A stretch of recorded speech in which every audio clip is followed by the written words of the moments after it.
नमस्कार. आता आपण पाहत आहोत गणेश पुराण अध्याय 41 आणि प्रत्येक अध्यायाच्या आधी एक नवीन काहीतरी गणपतीचं स्तोत्र काढून मी म्हणत असते.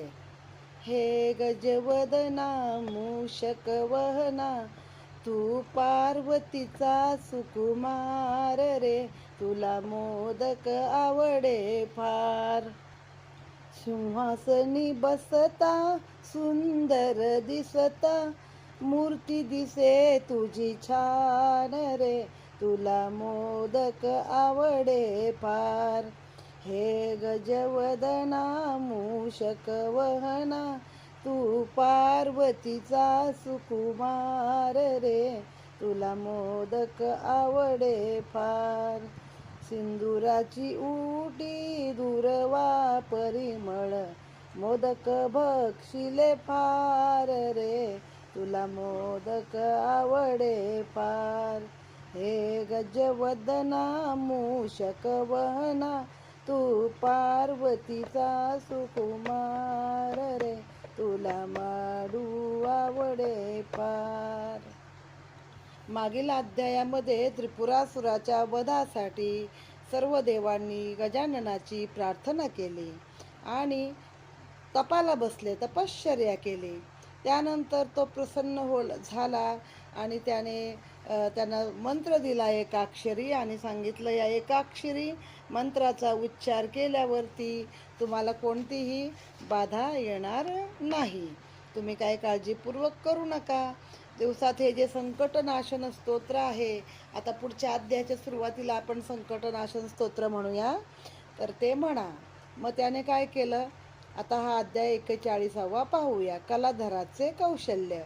श्री गणेशाय नमः. गजाननाने देवांना वर दिल्यावर तो तेथून ब्राह्मणाचे रूप घेऊन त्रिपुरासुराकडे गेला. त्यावेळी त्रिपुर सिंहासनावर बसला होता. त्रिपुराने ब्राह्मणाला पाहून त्याचा हात धरून त्याला उच्च आसनावर बसविले आणि विचारले, देवा, तू कोण आहेस? तू येथे कशासाठी आला आहेस? तू कोणत्या विद्येत पारंगत आहेस? हे सर्व मला सांग. ब्राह्मणाने उत्तर दिले, मी ब्राह्मण असून 64 कलांचा अभ्यास मी केला आहे, म्हणून मला कलाधर असे म्हणतात. म्हणजे गणपतीचे एक नाव आलं बघा, कलाधर. लोककल्याण करण्यासाठी मी तिन्ही लोकात हिंडत असतो. तुझी कीर्ती ऐकून मी मुद्दाम तुझ्या दर्शनास आलो आहे. तुझे वैभव पाहून मला अतिशय आनंद झाला. त्यावर त्रिपुराने ब्राह्मणाला विचारले, तुझे नाव कलाधर हे खरे, पण तुला काही कला अवगत आहे काय? तुझी कला पाहून मी जर प्रसन्न झालो तर मी तुला आपले प्राण सुद्धा देईन. कलाधर म्हणाला, मी आपल्या सामर्थ्याने तुला उत्तम प्रकारची 3 विमाने करून देतो. म्हणजे त्रिपुर म्हणतो ना आपण, तर ते त्रिपुर म्हणजे हवेमध्ये हलणारं, पळणारं, वेळ पडली की इकडं इकडं जाणारं, असं ते विमानच होती एक प्रकारे, की तांब्याचं, पितळेचं, लोखंडाचं का सोन्याचं असं सांगतात. 3 पुरं दिली होती. ती 3 पुरं म्हणजे 3 विमानं आहेत. म्हणजे आपल्या पूर्वजांना त्या काळात विमानाचा शोध होता. आता हे दुसरं झालं उदाहरण. पहिलं रावणाचं आहेच, आपण सर्वजण जाणतो. रावणाने म्हणजे कुबेराचं विमान होतं, रावण त्यातनं सीतेला पळून घेऊन गेला. आता हा दुसरा विमानाचा रेफरन्स आपल्याकडे आलेला आहे, तो त्रिपुराचा आहे. तो म्हणतो, तुझ्या मनात अशी इच्छा असेल तिथं तुला जाता येईल. जी काही मनात इच्छा आहे ती सगळी पूर्ण होईल. त्या विमानाचा भेद एका शंकरा वाचून कोणालाही करता येणार नाही. ज्यावेळी शंकर एका बाणाने तुझ्या या विमानाचा नाश करतील, तेव्हा मात्र तुझा देखील तत्काळ नाश होईल. मग त्या कलाधराने उत्तम अशी 3 प्रकारची विमाने केली. ती सुंदर विमाने पाहून त्रिपुराला फार आनंद झाला. तो कलाधरास म्हणाला, हे कलाधरा, तुझी किमया पाहून मी तुझवर प्रसन्न झालो आहे. तेव्हा तुला जे काही इच्छित असेल ते तू मागून घे. आता जो स्वतः अशी विमानं बनवू शकतो तो सर्व काही करू शकतो, पण ह्यानं काही त्याला ओळखलेलं नाही आहे. कलाधर म्हणाला, हे त्रिपुरा, मी एकदा कैलासावर गेलो असता तिथे चिंतामणी नावाची गजाननाची मूर्ती पाहिली होती. ती मूर्ती तू जर मला कैलासावरून आणून दिलीस तर मला फार आनंद होईल. त्रिपुर म्हणाला, हे कलाधरा, तुझी इच्छापूर्ती करण्यासाठी मी क्षणार्धात कैलास पर्वतावर जातो आणि शंकरांकडून ती गजाननाची चिंतामणी मूर्ती मागून आणतो आणि तुला देतो. त्यानंतर त्याने त्या ब्राह्मण रूपी गजाननाची षोडशोपचारे पूजा केली. त्याला 10 गावे आणि मूल्यवान वस्तू अर्पण केलेल्या आहेत. इथे हा अध्याय संपला. ओम गम गणपतये नमः. आता अध्याय 42. गजानन निघून गेल्यावर त्रिपुराने एक दूत मंदारावर शंकराकडे पाठवला. त्या दूताकडून चिंतामणी मूर्तीची मागणी शंकरांकडे केली. तो दूत शंकराला म्हणाला, त्रिपुराने तिन्ही लोक जिंकले आहेत. त्याचे प्रत्येक लोकावर स्वामित्व आहे. त्यासाठी तुम्ही ती चिंतामणीची मूर्ती त्रिपुराला द्या. दूतांबरोबर आलेला त्रिपुराचा निरोप पाहून भगवान शंकर त्याला म्हणाले, तू दूत असल्यामुळे मी तुझे मदनाप्रमाणे जाळून भस्म करत नाही. मग दूताला अभय असतं ना, कुठेही पाठवलं तरी शिष्टाईला, कारण तो फक्त समोरच्याचा दूत असतो आणि समोरच्यांच्या भावना सांगत असतो. त्यामुळे त्याला कधी मारायचं नसतं. नाहीतर असे उद्दाम भाषण करणाऱ्या तुझा मी तात्काळ वध केला असता. तो म्हणतो, माझ्या स्वामीचं तिन्ही लोकात राज्य आहे, तेव्हा ती मूर्ती तुम्ही पटकन देऊन टाका हो. त्रिपुरासारख्या उन्मत्त राक्षसाला चिंतामणीची मूर्ती कधीही लाभणार नाही. ते ऐकून तो दूत परत त्रिपुराजवळ आला आणि त्याने शंकराचा निरोप सांगितला. ते ऐकून त्रिपुरासुराला अतिशय संताप आला. त्याने तात्काळ आपली चतुरंग सेना एकत्रित करून मंदार पर्वतावर स्वारी केली. शंकराने त्याला कैलास पण दिला होता आणि शंकर मंदारावर गेले होते. पण मग ते मूर्ती म्हणजे नावालाच ते फक्त त्यांनी सगळ्या गोष्टींवरती स्वामित्व मिळवलं होतं, पण त्याला कुठलं काही प्राप्त होत नव्हतं. इकडे गजाननाचे पूजन न करता शंकर सैन्यासह त्रिपुरासुराबरोबर युद्ध करावयास गेला. तिकडून त्रिपुरही शंकरावर चालून आला. तेथे दोघांचे घनघोर युद्ध झाले. सैनिकांच्या रक्ताने त्या युद्धभूमीत मोठा चिखल झाला. युद्धाला मोठा रंग चढला. पुष्कळ दिवस युद्ध चालल्यावर भगवान शंकर त्या त्रिपुरासूर यांची समोरासमोर गाठ पडली आणि युद्धाला मोठा जोर चढलेला आहे. इथे हा अध्याय समाप्त. ओम गम गणपतये नमः. आता पाहूया आपण अध्याय 43. देव आणि दानव यांचे युद्ध. त्यावेळी कार्तिकेयाबरोबर आणि प्रचंड नंदीबरोबर चंड, म्हणजे अजून ते निर्माण केलेले चंड मुंड प्रचंड हे जे काही ह्याचे राक्षस आहेत, हे चंड आणि प्रचंड हे त्रिपुरासुरानं निर्माण केलेले 2 राक्षस आहेत. मग ते कसे लढत होते, तर कार्तिकेयाबरोबर प्रचंड, नंदीबरोबर चंड, पुष्पदंताबरोबर भीमकाय, भृंगीबरोबर कालकूट, वीरभद्राबरोबर वज्रदंष्ट, इंद्राबरोबर त्रिपुराचा प्रधान, जयंताबरोबर त्रिपुराचा पुत्र, बृहस्पतीबरोबर शुक्राचार्य असे अनेक वीर आपापल्या बरोबरीच्या वीराशी युद्ध करू लागले. प्रचंडाने कार्तिकेयावर 9 बाण सोडले, परंतु ते कार्तिकेयाने आपल्यापर्यंत येण्यापूर्वीच तोडून टाकले आणि त्याने प्रचंडवर आपले 5 बाण सोडले. त्या बाणांनी प्रचंड मूर्छित होऊन जमिनीवर पडला. नंदीने चंडाला 5 बाण मारून पराभूत केले. भीमकायाने पुष्पदंताला 10 बाण मारून घाबरे केले, पण त्याने सावध होऊन 3 बाणांनी भीमकायाला जमिनीवर लोळविले. म्हणजे बहुतेक शंकराचीच लोक जिंकत आहेत. अशा रीतीने बहुतेक गणांनी आपापल्या शत्रूला आपला पराक्रम दाखवला आणि त्यांना जमिनीवर परास्त केले आणि त्रिपुरासुराचे सैन्य पराभूत होऊन 10 दिशांना पळू लागले. तेव्हा शंकराचे गण त्यांचा पाठलाग करू लागले. आपल्या सैन्याचा पराभव झाला आहे असे पाहून त्रिपुराला अतिशय संताप आला. त्याने प्रथम वरुणास्त्र सोडले. आता हे सगळी कुठली अस्त्र आहेत ना, वरुणास्त्र, मग वातास्त्र, पर्वतास्त्र, वज्रास्त्र, हे सगळं नवनाथांचं पुस्तक पोथी वाचायची. त्यात तुम्हाला अगदी छान व्यवस्थित त्याची माहिती आणि प्रत्येक अस्त्र आपलं पाठच होऊन जातं. आता वरुणास्त्र सोडल्यावर काय असतं, ते शांत करायला वारा, मग वाऱ्याने ते सगळे ढग पडून जातात ना, पळवले जातात. प्रथम वरुणास्त्र सोडले, त्याबरोबर सगळीकडे प्रचंड असा पाऊस पडू लागला. ती प्रचंड जलवृष्टी पाहून शंकराने वायुअस्त्राचा प्रयोग केला.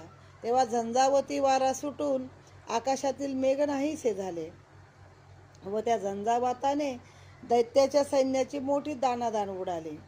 त्यावर त्रिपुराने पन्नगास्त्राचा प्रयोग केला. पन्नग म्हणजे साप. तेव्हा जिकडे तिकडे चोहीकडे सर्प उत्पन्न झाले आणि त्यांनी वायूचे भक्षण केले. म्हणजे साप हे कसे जगतात तर असं म्हणतात की वायू खाऊन जगतात. इतक्यात आणखीन आग्नेयास्त्राचा उपयोग करून देवांवर अग्नीची वृष्टी सुरू झाली. काही वेळाने त्या ज्वाळातून एक महाभयंकर पुरुष बाहेर पडला. त्याने देवसैन्याचे भक्षण करण्यास सुरुवात केली. त्याचा आवाज महाभयंकर असून त्याच्या श्वासोच्छ्वासाने समरणांगणातील हत्ती घोडे आकाशात उडून जाऊ लागले. हे पाहून देवसैन्य भीतीने शंकराच्या मागे दडून बसले. त्यांना अभय देऊन शंकराने पर्जन्यास्त्राचा प्रयोग केला. म्हणजे परत पावसापाशीच आलं बघा. त्याने परत वातास्त्र निर्माण केलं. वातास्त्राने सगळे ढग निघून गेले. मग सर्पास्त्र त्याने सगळा वायुभक्षण केला. मग याने काय केलं, अग्नीचं अस्त्र केलं आणि त्या अग्निअस्त्र तिकडे तिकडे देवांवरती अग्नीचे ज्वाळे पडू लागले आणि त्यातनं एक महाभयंकर पुरुष आला आणि त्याने सर्व देवांचे सैन्य खायला सुरुवात केली. त्याच्या श्वासोश्वासाबरोबर हत्ती घोडे आकाशात उडून जाऊ लागले. एवढा तो प्रचंड असा होता. मग सगळं सैन्य घाबरून शंकरांच्या पाठीशी लपलं. मग शंकराने अभय दिलं आणि पुन्हा एकदा पर्जन्य अस्त्राचा प्रयोग केला आणि तो जो काळा राक्षस आला होता त्याला एक बाण मारून जमिनीवर पाडले. परंतु तो पुरुष पुन्हा उठला आणि त्याने शिवगणांना खाऊन टाकण्याचा सपाटाच लावला. तेव्हा शिवगण सैरावैरा पळू लागले. तेथे फक्त एकटा शंकर युद्धभूमीवर राहिला. आपण एकट्याने या कालपुरुषाचा पराभव होणार नाही हे जाणून शंकर देखील गिरीकंदरात लपून बसला. शंकर अरण्यात पळून गेल्यावर पार्वती एकटी आहे असे कळताच त्रिपुरासूर मंदार पर्वताकडे निघाला. म्हणजे किती बघा नालायक, त्यांच्याकडनंच पहिले वर मागायचे आणि नंतर त्यांनाच परास्त करायला बघायचं. आता हे आपल्यात पण हिंदू मुस्लिम असंच घडतं ना. पृथ्वीराज चव्हाणाने त्या घोरीला 9 वेळा पकडलं होतं आणि सोडून दिलं होतं. पण त्याने मात्र 10व्यांदा पृथ्वीराजाला पकडला आणि म्हणला मी तुझ्यासारखा मूर्ख नाही, मी सोडणार नाही, शत्रू मी जिवंत ठेवत नाही, आणि त्याला मारून टाकलं. आता ह्याने पार्वती एकटी म्हणून गेला तिचं हरण करायला. त्रिपुरासूर आपले हरण करण्यासाठी आपल्याकडे येत आहे हे पार्वतीने अंतर्ज्ञानाने जाणले. ती आपला पिता जो हिमालय आहे त्याच्याकडे गेली आणि एका गुप्त जागी लपून बसली. इकडे त्रिपुराने मंदार पर्वतावर पार्वतीचा पुष्कळ शोध घेतला, परंतु त्याला काही पार्वती सापडली नाही. त्यातच पार्वतीचा शोध घेता घेता त्याला दैदिप्यमान अलंकारमंडित आणि मनोहर अशी चिंतामणी गजाननाची मूर्ती सापडली. ती घेऊन तो मोठ्या आनंदाने निघाला. त्याच्या हातातील चिंतामणीची मूर्ती एकाएकी नाहीशी झाली. त्यामुळे त्याचे मन अतिशय खिन्न झाले आणि हा आपणास अपशकुन आहे असे त्याला वाटून तो त्रिपुरासूर भयभीत झाला. इथे हा अध्याय 43 समाप्त. ओम गम गणपतये नमः. आता आपण पाहत आहोत अध्याय 44वा, गजाननाचा आशीर्वाद. त्रिपुराने देवांचा पराभव केल्यामुळे तिन्ही लोकात अधर्म सुरू झाला. यज्ञ यागादी कर्मे बंद पडली. हे पाहून शंकरासह सर्व देव त्रिपुराच्या नाशाचा विचार करीत असता नारद मुनी त्या ठिकाणी आले. शंकराने त्यांची पाद्यपूजा करून देवांच्या पराभवाची हकीकत त्यांना सांगितली. ती ऐकून नारद शंकराला म्हणाले, तू युद्धाला जाण्यापूर्वी तुझ्याजवळील चिंतामणी गजाननाचे पूजन केले नाहीस, म्हणून या युद्धात तुझा पराभव झाला आहे. यापुढे जर तुला त्रिपुराचा नाश करायचा असेल तर आधी त्या मंगलमूर्तीची गजाननाची आराधना करून त्यास प्रसन्न करून घे. नंतर युद्धावरती जा, म्हणजे तुला जय मिळेल. अशा रीतीने मग पूर्वी बघ त्रिपुराने खडतर अशी गणपतीची तपश्चर्या केली. पूर्वी त्रिपुराने खडतर अशी गणपतीची तपश्चर्या केली आणि त्याच्याच वरप्रसादाने त्याला एवढे मोठे सामर्थ्य प्राप्त झाले आहे. शंकर म्हणाले, नारदा तुझे सर्व बोलणे खरे आहे. गजाननाने मला षडाक्षर आणि एकाक्षर असे 2 मंत्र दिले होते. संकटकाळी त्या मंत्राचा जप केला असता कोणत्याही संकटाचा नाश होईल असे त्याने मला सांगितले होते. त्रिपुराशी युद्ध करायला जाण्यापूर्वी त्या मंत्राचा जप करण्यास मी विसरल्यामुळे युद्धात माझा पराभव झाला असे म्हणून शंकर तेथून दंडकारण्यात तपश्चर्या करण्यास गेला. तेथे एकांत अशी जागा पाहून शंकराने पद्मासन घातले, प्राणायाम केला. शमदमादी साधनांनी इंद्रियाचा आणि मनाचा निरोध करून 10 वर्षे एकाग्रतेने तपश्चर्या केली. आता ही मानवाची 10 वर्षे नाही हो, तेही ब्रह्मदेवाचाच 1 दिवस म्हणजे आहे काय, आपली 100 वर्षे झाली तेव्हा ब्रह्मदेवाचा 1 दिवस होतो. अशी नाही, आपली 100 पण नाही. कलियुग अशी जी 4 युग आहेत, त्रेता द्वापार कली, आणि त्या सर्व 4 युग पूर्ण झाल्यावर ब्रह्मदेवाचा 1 दिवस होतो. आणि अशी 10 वर्ष शंकराने म्हणजे देवांच्या दिवसाचं गणना वेगळी आहे. मग तपश्चर्या केली. 5 मुखे, शंकराचं वर्णन आहे हा. 5 मुखे, 10 हात, मस्तकावर चंद्र, गळ्यात माळा, सर्पाचे भूषण, सूर्याप्रमाणे तेजस्वी असलेला ह्या भगवान शंकराची लक्षणे असलेला दिव्य पुरुष त्यावेळी शंकराच्या मुखातून निघाला.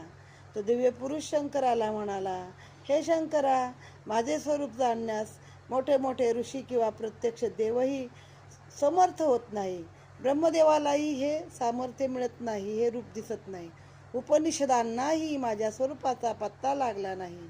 मी अनेक प्रकारची रूपे घेऊन सर्व सृष्टीचे पालन पोषण करीत असतो. मी आता तुला प्रसन्न झालो आहे. तुला इच्छित असेल तो वर माझ्याकडनं मागून घे. म्हणजे शंकराचंच रूप घेऊन शंकराच्याच मुखातून तो निघालेला गजानन आहे. आणि त्याने शंकराला सांगितलं, तुला पाहिजे तो वर आता मागून घे. इथे हा अध्याय समाप्त. ओम गम गणपतये नमः. आता अध्याय 45. मणिपुरामध्ये काय घडले. मणिपूर किती प्राचीन आहे बघा. आणि आपल्या लोकांचंच साम्राज्य. अर्जुनाची पत्नी पण एक मणिपुराची आहे. आणि आता त्या मणिपुराला काय परिस्थिती झाली आहे. श्री गजाननाचा वरप्रसाद मिळाल्याने शंकराला फार आनंद झाला. तो म्हणाला, तुझ्या दर्शनाने मी धन्य झालो. तुला नमस्कार केल्याने माझ्या 5ही मस्तकाचे सार्थक झाले. आता मी तुझी स्तुती करून माझ्या 5ही मुखांना पवित्र करून घेतो. पृथ्वी, उदक, तेज, वायू आणि आकाश ही पंचमहाभूते, गंध, रस, रूप, स्पर्श आणि शब्द, मन, इंद्रिय, गंधर्व, यक्ष, पितर, देवर्षी, ब्रह्मा, विष्णू, रुद्र, इंद्र, विश्वदेव, श्राद्धदेव वगैरे सर्व तुझ्यातून उत्पन्न झाले. तू रजोगुणाचा आश्रय करून सर्व सृष्टी उत्पन्न करतोस. सत्व गुणाने तिचे पालन करतोस आणि तमोगुणाचा आश्रय करून तूच तिचा संहार करतोस. हे सर्व जरी तू करीत असलास तरी तुला कर्तेपणाची बाधा कधी होत नाही. म्हणून तुला कूटस्थ अथवा साक्षी असं म्हणतात. तू सर्व गणांचा स्वामी आहेस म्हणून तुला गणपती असे म्हणतात. मग ही पंचमहाभूत आहेत. पृथ्वी, आप, तेज, वायू. आप म्हणजे पाणी, आकाश. आणि आपली जी पंचेंद्रिय आहेत, म्हणजे आपण आता काय म्हणतो त्याला, आपल्याकडे पंच ज्ञानेंद्रिय. त्याच्यामध्ये रस, रूप, गंध, स्पर्श आणि शब्द, म्हणजे ज्यामध्येच बघा आपण डोळे, कान, त्वचा, जीभ आणि नाक याने आपण प्रत्येक गोष्ट घेतो. नाकाने गंध, रस म्हणजे रसना, जिभेला रसना म्हणतात, तिने स्वाद कळतो. रूप म्हणजे आपण डोळ्याने जे पाहतो ते. स्पर्श म्हणजे त्वचेमुळे स्पर्श. आणि शब्द म्हणजे जी बोलतो ती वाणी. मन आणि इंद्रिय ह्या सगळ्यांचा स्वामी कसा तूच आहेस, ही शंकराने त्याची स्तुती केलेली आहे. अशा तऱ्हेने शंकराने केलेली स्तुती ऐकून गजानन त्यास प्रसन्न झाला आणि म्हणाला, हे शंकरा, तू जेव्हा जेव्हा माझे स्मरण करशील तेव्हा मी तुझ्याजवळ येऊन तुझ्या संकटाचे हरण करेन. माझ्या बीजमंत्राचा जप करून एक बाण अभिमंत्रित कर. तो बाण तू त्या त्रिपुरासुराच्या पुरावर सोडलास म्हणजे त्याची 3ही पुरे नाश पावतील आणि तू सहज त्याचे भस्म करू शकशील. इतके सांगून झाल्यावर गणपतीने आपली सहस्त्र नावे शंकराला सांगितली. त्या सहस्त्र नावांचा जप केला असता कोणत्याही कार्यात यश येते आणि इच्छा पूर्ण होतात. युद्धाच्या वेळी त्या सहस्त्र नावाचा जप केला असता शत्रूचा पराभव होतो. त्या नामाच्या तिन्ही काळी पाठ करणाऱ्याला इच्छित अशी प्राप्ती होते. म्हणजे ती सहस्त्रनामं जी आहेत ती तिन्ही काळ त्रिकाळ जो करील त्याला सगळं काही इच्छित असं मिळतं.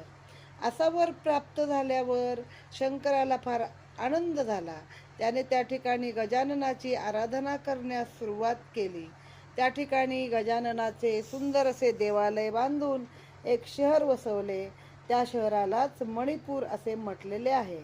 आपले चक्र पण आहे ना, स्वादिष्टान चक्र, मणिपूर चक्र. आपल्या शरीरातली जी चक्र आहेत त्यात पण एक मणिपूर चक्र आहे. नंतर गणपतीने शंकराबरोबरच्या सर्व देवांना आणि गणांना दर्शन दिले आणि थोड्या वेळाने तो अंतर्धान पावला आहे. इथे हा अध्याय समाप्त झाले. असे एकंदरीत आपण 40 ते 45 असे 41 ते 45 असे 5 अध्याय पाहिलेले आहेत. ओम गम गणपतये नमः.